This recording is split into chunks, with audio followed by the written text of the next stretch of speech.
Welcome to Crisis in Perception, where we examine the systems shaping our world one book at a time. Today, we are doing something a little different. We're not just reading a book. We're looking at a blueprint. A blueprint. Yes, we're taking a very specific, a truly foundational text, and we're going to treat it as a schematic for a machine.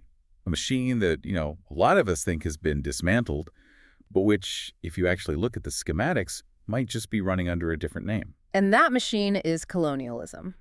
The book, of course, is The Wretched of the Earth by Frantz Fanon. Now, before we really dive in, I want to talk to you, the listener, directly for a moment. If you think you know what colonialism is, if your mental image is, flags being planted on maps or just a series of unfortunate events from the 19th century, I'm going to ask you to set that aside because we are not doing a history lesson today. Right. That's not the goal here. We aren't here to memorize dates of independence or talk about specific battles. The real crisis in perception we're trying to tackle today is this pervasive idea that colonialism is an event, something that happened and is now over. And Fanon's whole argument is that it's not. Not at all. He argues it is a total system design. It's an architecture, a deeply embedded one. It organizes where you live, what you eat, how you think about yourself, and inevitably how you bleed. It's total. And the reason this book is still so explosive, and frankly why it's so often misunderstood, is because it doesn't just describe this machine while it's running at full tilt. No, it goes further. It explains why the machine is so incredibly hard to turn off.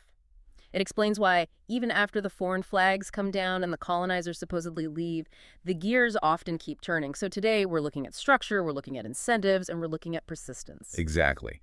And to do that, we're going to break this machine down into its core components. We're going to look at, first, the spatial design, the literal physical layout of the colonial world. How the geography is engineered. Then we'll look at the psychological software, what this system does to the human mind, to both the colonizer and the colonized. The conditioning. Right. After that, we have to talk about violence, which in the system is not a bug, it's a feature, it's a core function. And finally, we're going to look at what Fanon saw as the trap, how the system is designed to replicate itself, even after so-called independence. It's a huge topic, so let's start at the beginning. Let's start with the analyst himself, Frantz Fanon. He's often mythologized as this pure revolutionary, a sort of Che Guevara figure, but you've described him as a systems analyst. Why is that distinction so important? Because it's everything. It changes how you read every single sentence in this book. If you miss his background, you miss the entire point. Fanon wasn't a career politician. He wasn't a military general. He was a psychiatrist. A doctor. A doctor. He was born in the French colony of Martinique, so he grew up inside the system. He studied medicine and psychiatry in France, in Metropole, and then, and this is the crucial part, in the 1950s, he took a post as the head of a psychiatric hospital in Blida-Joinville in Algeria. And this is right in the middle of the Algerian War of Independence against France. I mean, this was one of the most brutal, bloody, vicious anti-colonial wars in modern history. Absolutely savage. So you have this French-trained doctor, born in a colony, now working in a hospital in the middle of an active, brutal war zone. His patients weren't just people with standard neuroses. His patients were French soldiers who were torturing Algerians during the day and having mental breakdowns at night. Wow. And his patients were the Algerian victims of that torture. Men, women, children suffering from extreme PTSD, paranoia, psychosis, all directly caused by the war. So he's seeing the system's effects from both sides, the perpetrator and the victim. Both sides. Yeah. And that medical background, that clinical experience, it becomes the lens for the whole book. He isn't writing a political manifesto in the way a politician would. He's writing a diagnosis. He looks at colonial society as a whole, and he doesn't see a political dispute or an unfortunate conflict. He sees a patient. A patient that is critically structurally ill. He sees a pathogenic environment. Okay. He treats the entire colonial system as the pathogen, the virus. He's a doctor observing specific, repeating symptoms in the population. He sees anxiety, debilitating muscular tension, random acts of violence, depression, impotence, and he traces them all back not to individual failings, but to the structural trauma of the environment itself. He's asking, what is it about this architecture that is making everyone in it sick? That reframing it's huge. Yeah. Because it takes it out of the realm of good guys versus bad guys. Exactly. It's not about individual bad actors. Fanon is saying that even if you put a good person in the role of colonial administrator, the system itself, its very structure and incentives, will compel them to produce violent outcomes. The violence, The poverty, the racism, they aren't bugs in the system. They are features of the architecture. They are the system working as intended. Which brings us to a really key distinction he makes right at the beginning of the book, which I think is essential for our crisis in perception. We often sort of lump colonialism in with capitalism. We think, oh, it's all about exploitation for profit. We equate a mine in the Congo with a factory in Manchester. But Fanon draws a very sharp, very clear line between them. He does, and this is absolutely vital to get. In a standard capitalist society, let's take France or Britain in the 1950s, you absolutely have exploitation. You have the factory owner and you have the worker. There's a clear hierarchy. But, and this is the key, between the exploiter and the exploited, you have what we can call buffers. Buffers, you mean like Yeah. social institutions? Exactly. You have a whole moral and civic infrastructure. You have schools that teach national pride and the idea of social mobility. You have churches and temples that preach patience, morality, and reward in the afterlife. You have labor unions, a legal system that, in theory at least, recognizes the worker as a human being with rights. The system has a story it tells itself, a justification. Yes. Fanon calls these the aesthetic expressions of respect for the established order. The exploitation is masked. It's polite, in a way. The system says, work hard, follow the rules, and you have dignity. You are a citizen. It uses, in his words, teachers and confusing mystifiers to keep the peace. So the teacher tells you that if you study, you can succeed. The priest tells you the meek shall inherit the earth. There's this filter, this layer of ideology between the raw power of the state and the body of the worker. Right. But in the colonies, that buffer is gone. It is completely stripped away. It doesn't exist. The naked power. It is naked. In the colonies, the direct agent of the government, the person you interact with, isn't the teacher or the priest. It is the soldier and the police officer. The language of the system isn't civic duty or economic opportunity. The language is pure, unmediated violence. There's no attempt to mask the domination. Rule is by the rifle butt, the checkpoint, and the napalm strike. So if we're thinking structurally, the difference is that in Europe, the system is mediated by ideas, by words and values. Right. Whereas in the colony, the system is mediated directly by force. The message is simple. Stay in your place, or I will hurt you, or I will kill you. That is the fundamental structural difference. And that complete lack of mediation, that immediate, daily, physical proximity to state violence that changes absolutely everything about the psychology of the people living under it. It creates a different kind of human being because the incentives are reduced to their most primal level, survival. Okay, so with that context, Fanon the psychiatrist, colonialism as a system of naked force, let's look at the physical layout of this machine. If colonialism is an architecture, what does the chassis look like? Fanon spends a huge amount of time on this idea of spatial design. He does. This is really our second major section, compartmentalization. Fanon describes the colonial world as, and this is his term, a Manichaean world. Manichaean, let's pause on that word for a second. It's an old theological term, right? It usually refers to a cosmic struggle between pure good and pure evil, light and dark. Yes, exactly. It implies a radical dualism, a world that is not on a spectrum, but is cut cleanly in two, rigidly, physically, morally divided. Fanon argues the colonial city is the perfect physical expression of this. It is a world of compartments. You have the settlers sector and you have the native sector. And he's not just talking about a rich neighborhood and a poor neighborhood. He means something far more absolute. Far more. He's talking about two different species of reality existing side by side but never touching. I have the text right here, and his description is just so vivid, it's almost cinematic. It feels like he's describing the set of a dystopian movie. He writes that the settler sector is a world of stone and steel. Hard.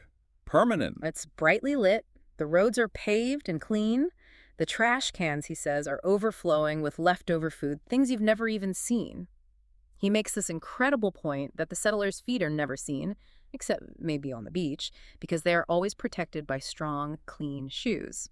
It's a sated, sluggish sector, a place of ease. It's a sector built by and for foreigners, but strangely, it presents itself as the only legitimate reality.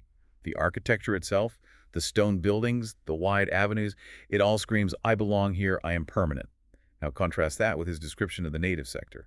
The native sector is, in his words, a world without space. People are piled on top of one another, the shacks are squeezed together, crumbling. It's a famished sector. He says it's a town on its knees, a town wallowing in the mire. And the hunger is for everything, not just for food. Right. He says it's hungry for bread, hungry for meat, hungry for shoes, hungry for coal, hungry for light. It's a place defined by its lack. And then listen to the specific descriptors he uses for the people who live there. He's very deliberate about this. In the settler's town, you have citizens. In the native town, you have, and Fanon uses the colonizers' actual slurs here to make a point, niggers and towel heads. It's brutal language. It's brutal, but he's using it to show us how the system itself perceives the inhabitants. The system doesn't see them as individual human beings, as citizens who are just poor. It sees them as a biological mass, an infestation. And what really struck me in his analysis is his point about the border between these two sectors. You know, in a regular city, say Chicago or London, you have wealthy areas and poor areas. But the border is usually porous, it's economic. If I get a good job, if I save enough money, I can, in theory, move to the nicer neighborhood. I can at least commute there to work. Fanon insists this is fundamentally different. Fundamentally. Because the border isn't just economic. In the colony, the border is the police station. It's the barracks. It's a physical line enforced by men with guns. You don't cross it without permission. The two sectors, he says, follow the logic of mutual exclusion. Mutual exclusion, meaning they're defined by their opposition to each other. One exists because the other exists in its current state. The wealth of the settler sector is not just separate from the poverty of the native sector, it is produced by it. The system is designed specifically so that these two species do not mix, except through the medium of the police or the military. And this leads to one of his most famous and maybe most complex insights. In the commoners, the economic infrastructure is also a superstructure. Exactly. Okay, that sounds like dense academic speak. Let's decode that for the listener. Usually in Marxist theory, right, the base or infrastructure is the economy, how things are made, who owns what. And the superstructure is the culture, the ideology, the racism, the stories we tell. Correct. And usually the argument is that the economic base determines the cultural superstructure. Your economic status determines your social status. If you get rich, you gain status. But Fanon says in The Colony, the causality is circular. It's fused. You are rich because you are white, and you are white because you are rich. Precisely. Race and class become a single, immovable block. You cannot separate them. Your identity is your economic destiny, your skin color is your uniform, and it dictates which side of the barracks you're allowed to live on. So there's no social mobility. You can't just work your way up from the native sector to the settler sector. No, because you are structurally categorized as the wrong species. The system is designed for one thing and one thing only: extraction. It's not designed for development or mobility. The entire colony exists to feed the metropole, the mother country. And the physical infrastructure proves that. It's the telltale heart. If you look at a map of a colonized country, the roads, the railways, they don't connect the native villages to each other. They don't create an internal market. They all lead from the mine or the plantation directly to the port. From the resource to the ship. From the resource to the ship that takes it to Europe. The design reveals the intent, and the intent is pure extraction, which means the people living there, the natives, they aren't a population to be developed. They are an obstacle to be managed, or at best, a source of cheap labor to get the resources out of the ground. So the spatial design prevents movement, and the economic design prevents advancement. This creates a very specific kind of psychological pressure cooker. An immense pressure cooker. Which brings us directly to our third section, the software, the psychoaffective conditioning, as the outline puts it. This is where Fanon, the psychiatrist, really comes to the forefront. Yes. He takes this physical and economic reality and asks, what does this do to the mind of a person forced to live inside it? And the first and most obvious tool he identifies is this constant, intense dehumanization. It's not enough for the colonizer to say you are poor or you are conquered. The colonizer has to say you are not human. You are an animal. Yeah. Yes, he's very specific about this. The colonizer systematically uses zoological terms. He documents how they talk about the breeding of the natives, the hordes, the stink of the native quarter, the swarming, gesticulating masses. Fanon points out that the colonizer constantly refers to the bestiary, the world of beasts. And why is that? I mean, we understand racism, but this specific type of language, what is its function within the system? Its function is to make exploitation morally frictionless. It's a tool of administration. If you define a group of people as a horde or a swarm, you are no longer dealing with individuals who have rights, families, or dreams. You are dealing with a pest to be managed or a resource to be harvested. They're dealing with a backdrop. A backdrop. Part of the landscape, like the trees or the camels. It justifies the extraction. You don't ask a camel for its consent to be ridden.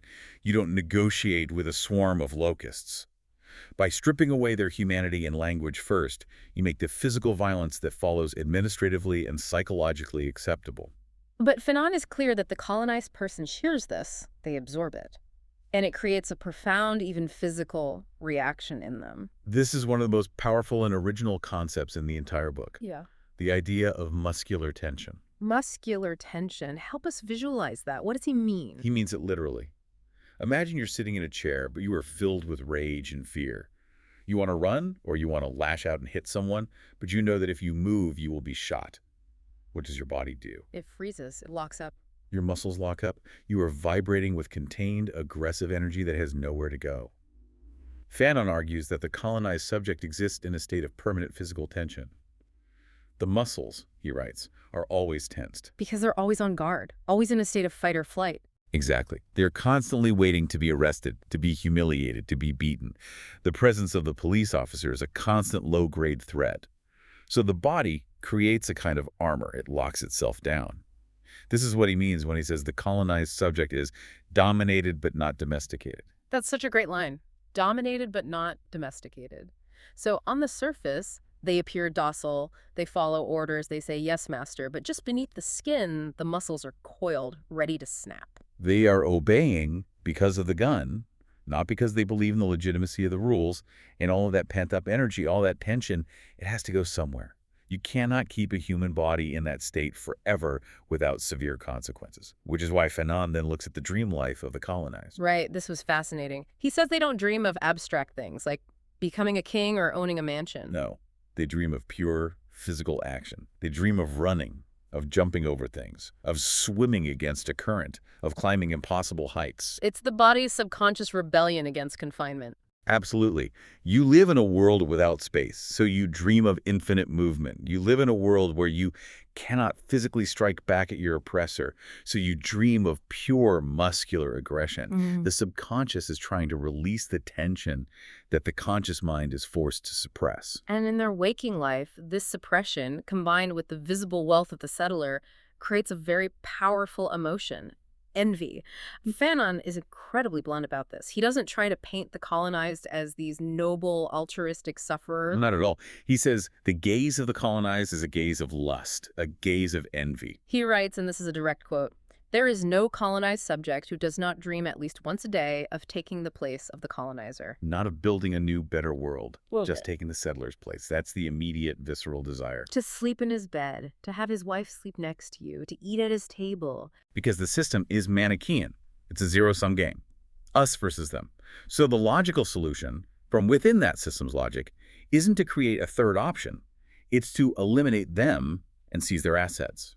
The system itself has taught the colonizer that power and worth are synonymous with the possession of the settler's things. So you have this immense pressure cooker, you have the cramped space, the hunger, the constant dehumanization, and this incredible muscular tension building up. The steam is building. Yeah. It absolutely has to escape. It has to. And this leads us to the most controversial, the most cited, and arguably the most important part of the book, Section 4, violence. And we have to be extremely precise here. This is where Fanon is most often misread and deliberately misinterpreted. People read the first chapter concerning violence, and they conclude he's just a bloodthirsty warmonger, that he's glorifying violence for its own sake. But you're saying that's a misreading. It's a fundamental misreading. Remember the lens. He is a systems analyst. He's a clinician. He is not making a moral claim first and foremost. He is making a structural observation about how this particular system functions. His primary argument is that violence isn't something the natives introduce into the system when they rebel. Correct. He says violence is the atmosphere of the colonial system. It's the climate. The system was established by violent conquest. It is maintained day to day by the threat and application of violence from the police and the military. Therefore, when the native finally picks up a weapon and rebels, they are not bringing violence to a peaceful negotiation table. They are simply reflecting the system's own language back at it. Jean-Paul Sartre, in his famous preface to the book, calls this the boomerang effect. The violence that was injected into the colony inevitably turns around and comes back to strike the colonizer. It's a perfect metaphor. But here is the fascinating, subtle nuance that most people miss. Fanon argues that before the violence turns outward against the settler, it first turns inward. It creates a destructive feedback loop inside the native sector. Think about that muscular tension we just talked about, that coiled spring of aggression. You want to strike the police officer who just humiliated you, but you can't. He has a machine gun. The entire state apparatus is behind him. So that violent impulse doesn't just disappear, it gets redirected. Who do you hit? You hit the person next to you. The person who is as powerless as you are, you hit your neighbor. You hit your neighbor. Fanon provides clinical and social observations of how the native sector is rife with what he calls collective auto-destruction. There are constant tribal feuds, knife fights over trivial matters, brother fighting against brother. The pent-up tension is released by fighting people who look like you because they're the only safe and accessible targets. This explains so much about the phenomenon of oppressed communities having high rates of internal violence. The violence implodes before it can explode. Exactly. And the colonizer looks down from his well-lit sector and says, "See? I told you. They are savages. They are naturally violent. They are killing each other. They need us to police them." But Fanon is saying, no. They are killing each other precisely because they cannot kill you yet. It's displaced aggression on a societal scale. And he sees this displacement happening in other ways, too, not just physical fights. He talks about myths and rituals, things like the czar spirits, possession dances, voodoo. How do they fit in? This is a fascinating piece of psychoanthropology. He argues that these rituals serve a vital structural function. They are a safety valve. The colonized subject goes into a trance, they shiver and convulse, and in doing so, they exhaust that muscular tension in a non-lethal, non-political way. In the dance, for a few hours, you can become a powerful warrior god. You can vanquish your enemies in a symbolic realm. You can be powerful. So it's a way to let the steam out of the pressure cooker without blowing the whole thing up. It is. And Fanon points out with great irony that the settler often looks at these dances and finds them exotic or primitive. They might even watch them for entertainment. They have no idea that they are witnessing a dress rehearsal for revolution. These rituals are containment fields for a violence that has not yet found its true political target. So when does it find its true target? It finds its target when a political consciousness forms, when the struggle for liberation begins and provides a clear enemy and a clear goal. And this is where Fanon makes his most famous and most challenging claim, that this political violence acts as a cleansing force. Cleansing force or detoxification. Those words are incredibly jarring to modern ears. They are. They're meant to be. But again, we have to look at this through his psychiatric lens. He argues that the colonial system's most potent weapon is the inferiority complex. It drills into the mind of the native. Day in and day out, the native is told they are subhuman, lazy, stupid, cowardly, animal-like. And after generations of this, you start to believe it. It becomes part of your identity. You internalize it completely. It creates a psychological paralysis. So Fanon asks the clinical question, how do you break that conditioning? A treaty won't do it. Simply being given freedom by the master won't do it. Because if freedom is a gift from the master, you are still in a relationship of dependency. You are still the child. The master has just decided to be benevolent today. You haven't seized your own agency. You haven't. Fanon's radical argument is that the act of violent resistance, of standing up and physically challenging the master, of risking death to prove you are his equal, is the only thing that can shatter that deep-seated psychological conditioning. It proves to the native, on a visceral, existential level, I am not an animal, I am a man. I can kill the master, which means the master is not a god, he's just a man. It's about leveling the psychological playing field. It's a violent reclamation of agency. It's about agency. It creates a new consciousness, a new man. He says, the colonized man finds his freedom in and through violence. He's not saying violence is good in some abstract moral sense. He is saying it is a therapeutic necessity for a people who have been psychologically paralyzed by fear and self-loathing. It's a terrifying logic, but from a purely structural standpoint, I see it. If the entire system is built on the unchallenged premise of your weakness, then the only way to break the system is to demonstrate strength. And this leads us directly into the pathology, because the system doesn't just make people angry, it makes them clinically certifiably ill. And even more sinister, the system then tries to use science to explain that sickness away. This is Section 5, Pathology. And as we said at the start, Fanon was a practicing psychiatrist. He actually includes his own clinical notes at the end of the book. These are real case studies. They are absolutely heartbreaking. But before we get to the individual patients, we have to talk about the science that was being practiced at the time. The so-called Algiers School of Psychiatry. Yes. We have to understand that scientific racism wasn't just a fringe social attitude. It was codified as mainstream academic science. The leading European psychiatrists in Algeria, the established experts, had developed elaborate theories that the African was biologically, neurologically different and inferior.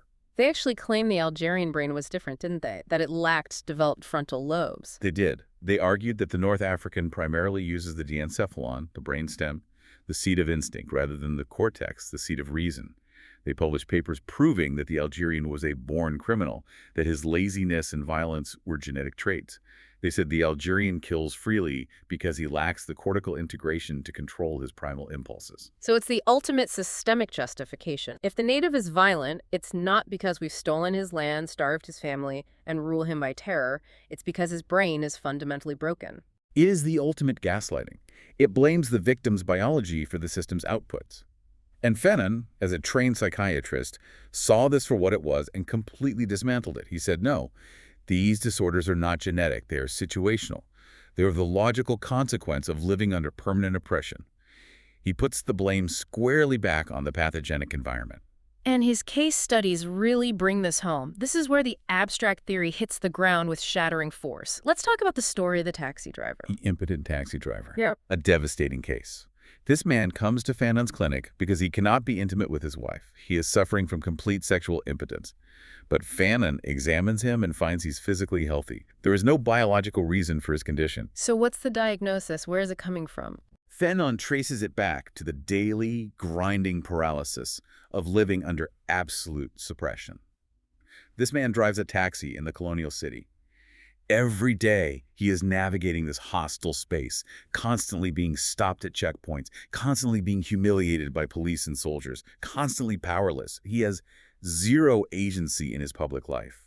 And that feeling of total powerlessness, of being symbolically castrated by the state, manifests itself physically in his marriage bed. The system breaks him in the bedroom because it broke him in the street. Precisely. And then there is the case of the two young boys. This one is perhaps even more chilling. These were two young Algerian boys, right? I think they were 13 and 14 years old. Yes, and they killed their European playmate, a boy who was their friend. They lured him into the woods and they stabbed him to death. When Fanon interviews them and asks them why they did it, they don't really have a clear reason. They didn't hate the boy personally. They just say something like, it's what one does. One of them says, we wanted to kill the European, but we didn't have the courage to kill an adult. The atmosphere of violence had become so total, so pervasive, that it had completely saturated their childhood development. These kids weren't born sociopaths. The system had taught them, from birth, that violence is the primary language of interaction between the two segregated worlds. It's the atmosphere of violence manifesting in the minds of children. It's a horrifying form of mimicry. And Fanon uses these cases to attack the central self-serving narrative of the colonial mother. The colonizers love to say, we are the mother country. We are here to protect these people from themselves. They are perverse, violent children, and we are the firm but loving parent. And Fanon's rebuttal is that the system creates the very pathology that it then claims to be curing. Exactly. You are the one creating the perversion. Yeah. You are manufacturing the illness and then selling a fraudulent cure. This brings us to the future. Because eventually, in Algeria and elsewhere, the revolution happens. The colonial power, exhausted, leaves. The old flag comes down, a new one goes up. Independence is declared. But Fanon issues a dire warning, a very stark, prophetic warning. And this is where the book becomes profoundly relevant for understanding the world today. This is our final section, Section 6, Persistence and Replication, or, as I prefer to call it, the trap. Fanon warns that political independence, the simple act of changing the flag and singing a new national anthem, does not automatically mean the system is dismantled. This is probably the most prophetic and, for many, the most painful part of the book. Because Fanon looks ahead and he diagnoses the pathologies of the post-colonial state. And he zeroes in on a specific group, the national bourgeoisie. The national middle class, who are they specifically? These are the local elites, the educated class. The westernized natives who went to university in Paris or London. They are the doctors, the lawyers, the senior civil servants, the intellectuals.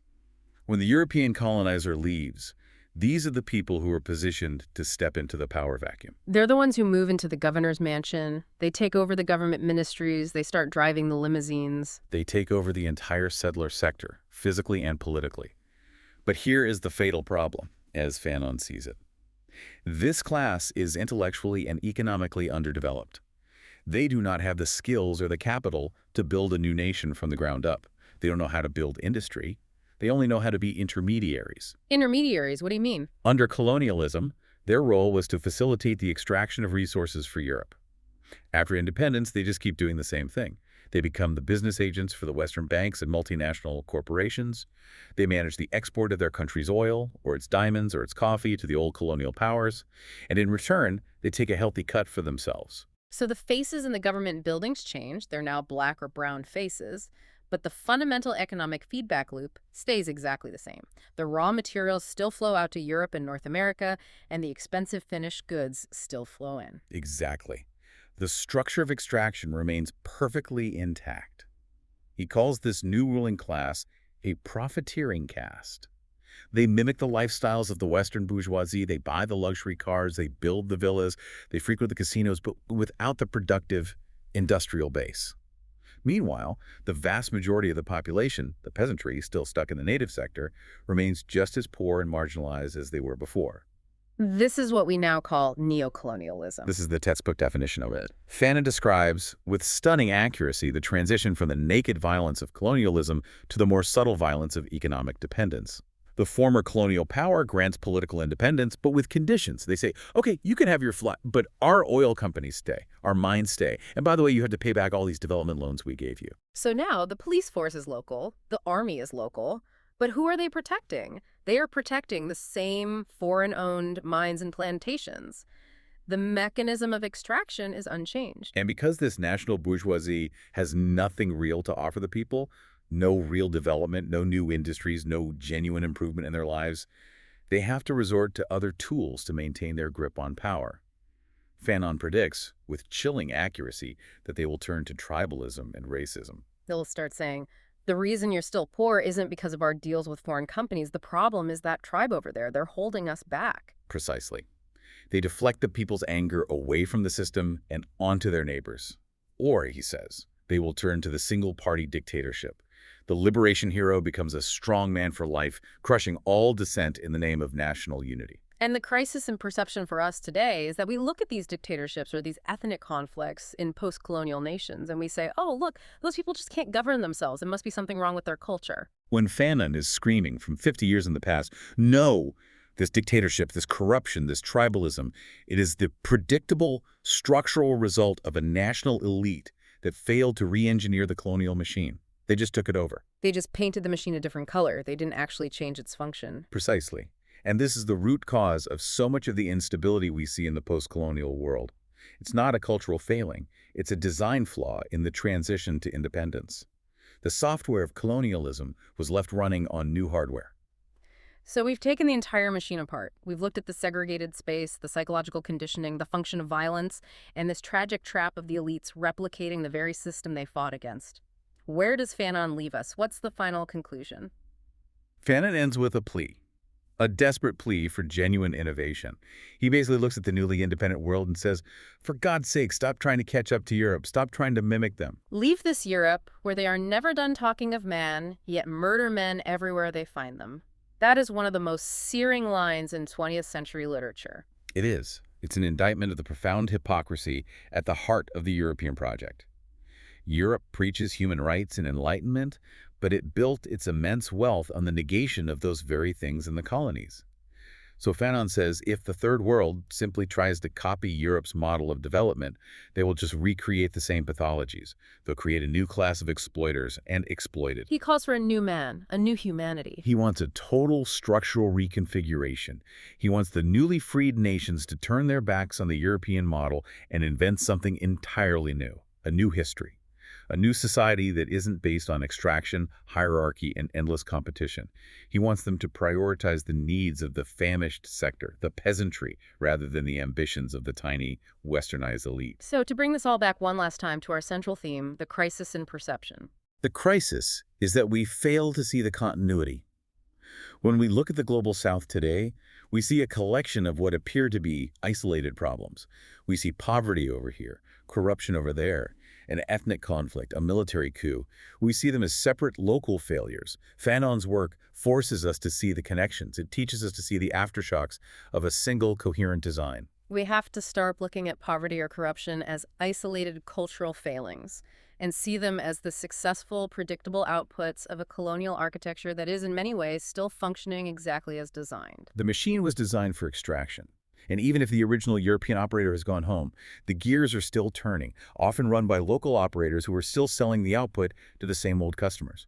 And until we're willing to fundamentally redesign the machine itself, until we address the economic incentives, the global trade imbalances, the legacy of that spatial and psychological division, the output will inevitably remain the same. That is a powerful and deeply unsettling place to land. It completely changes how you read the international news. It changes how you see the world map. It forces you to ask of any given situation, is this a bug or is this a feature? And more often than not, Fanon would argue, it's a feature. Well, we could clearly talk about this for many more hours, but that is all the time we have for this deep dive. Indeed, it's a book that opens up 1,000 more conversations. We want to remind you that the source material for today's analysis was The Wretched of the Earth by Frantz Fanon. It is a dense, difficult, and at times disturbing read, but it is an absolutely necessary one. We highly encourage you to get it from your local library. It's a book that really demands to be wrestled with, not just summarized. Absolutely. This project is free and publicly accessible. If you'd like to support the time, tools, and research behind Crisis in Perception, you can become a supporter on Patreon. For a shorter visual overview of this topic, see the mini explainer linked in the description. If you enjoy this kind of systems-level analysis, please like, subscribe, and comment with books or topics you'd like us to explore next. Thanks for listening.